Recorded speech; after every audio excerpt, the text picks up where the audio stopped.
We're going to take this idea of color chords just a little bit further. And one idea that I want to talk about is the fact that we don't have to have specific shapes for a type of chord, and that's the way it's played. Because the thing about the guitar is it has this vertical element to it, and if you don't play if you don't press down all the strings all the time, then you have these open strings sometimes which create resonances and of course also different add-ons that create our color chords simply by their shifting relationship to the tonality we're playing. So as an example, that's a C chord, right? Everybody knows that. If we take it up to there, same chord shape, we have a form of a D chord, but it's got that G in the D chord, which is a suspended 4, right? So it's a form of a suspended 4 in the D, which is a different type of sound than this D suspended 4, which is a D with a G in it. And also we do want to make the point that we don't always have to have a complete triad, right? We don't have to have a 1, 3, 5 or 1 flat 3, 5 in every chord to give it a name. And sometimes we can just, it's a D chord, that's a C chord, right? When we talked about this G chord, then by shifting my 2 fingers up into the lower part of the C chord position, I have a C, but I'm also adding this, a D and a G, right, which makes it a suspended 2. And then I can even shift those fingers over one more time, and I'm in the lower part of an F chord. So that's an F with a G in it, also a suspended 2, and a D, which is a 6, I guess, whatever D is in relationship to a F. It's 5, it's a 6, it's a 6. Right, so we have G, F, move to D. So I'm kind of just playing around with the shapes and moving them around and seeing, if I like them. Same with E shape. Right, that's a F chord with an E in it. So it's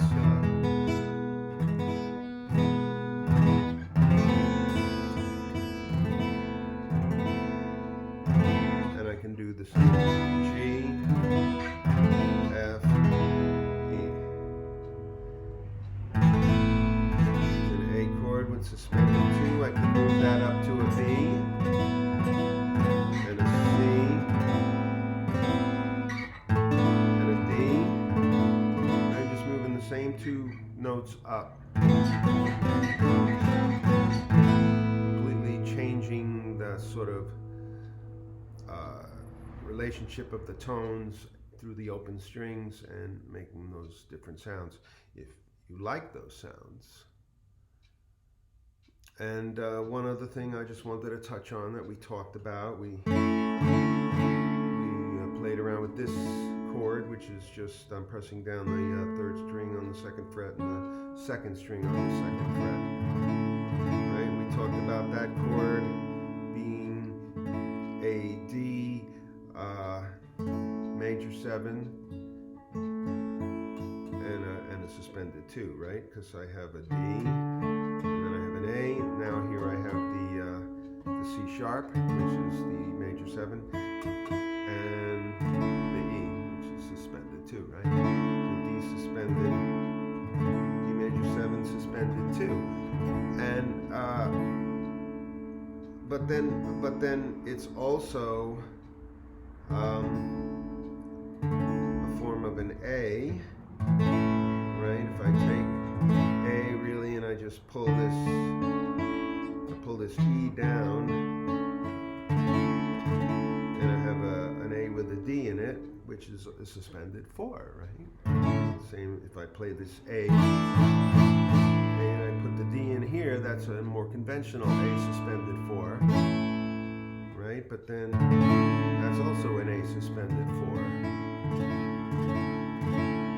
And I could even move an E chord and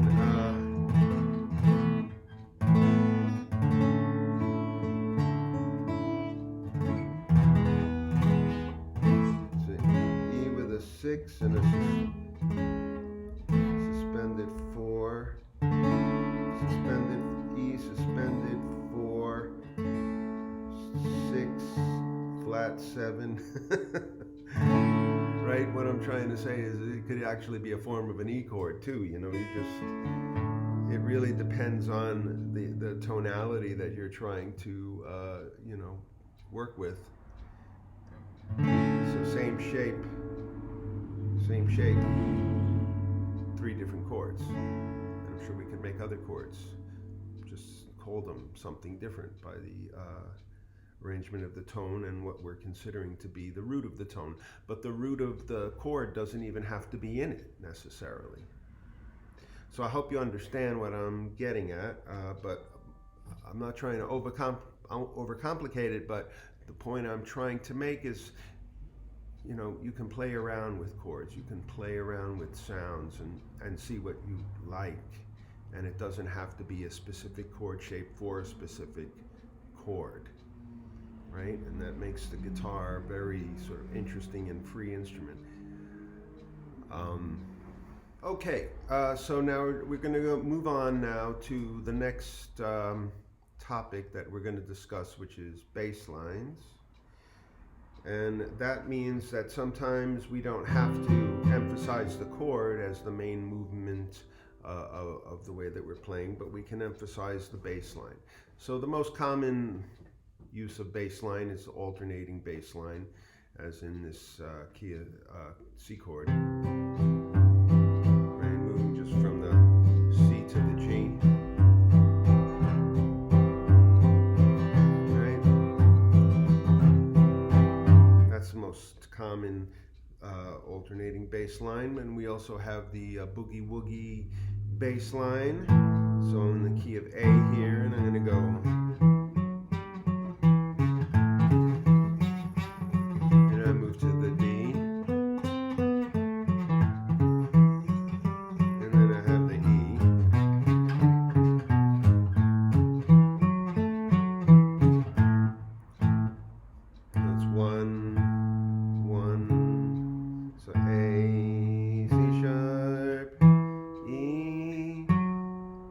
Sharp. I can either go to the 1, back to the A over here, or I can go to the flat 7, right? That's a flat 7. And it moves to the 1 instead of the flat 7, depending on how bluesy you want it to be. You put a flat 7 in there, it's a little more bluesy. So that's another, which is going to lead us into the blues idiom, which comes later. So I'm just playing bass strings, right? I'm not strumming at all.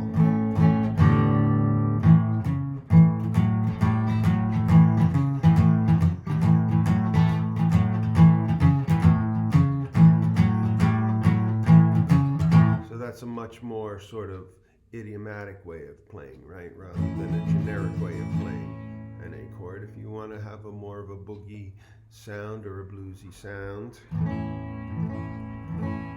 But another thing that we can do with bass lines is we can emphasize the bass line as it's moving through chords, right? So we have a C, then I have a descending bass line, C,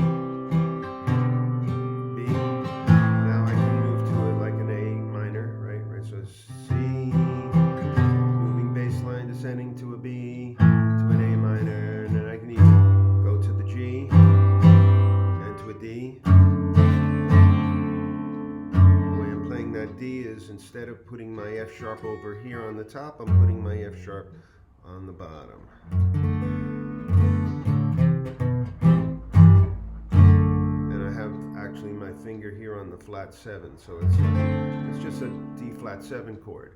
But instead of playing that top F sharp, which I could play anyway, with my pinky, I'm putting the bass, emphasizing the bass line, which is a very cool chord, right? And then I could even take it down to an F chord, so I can move.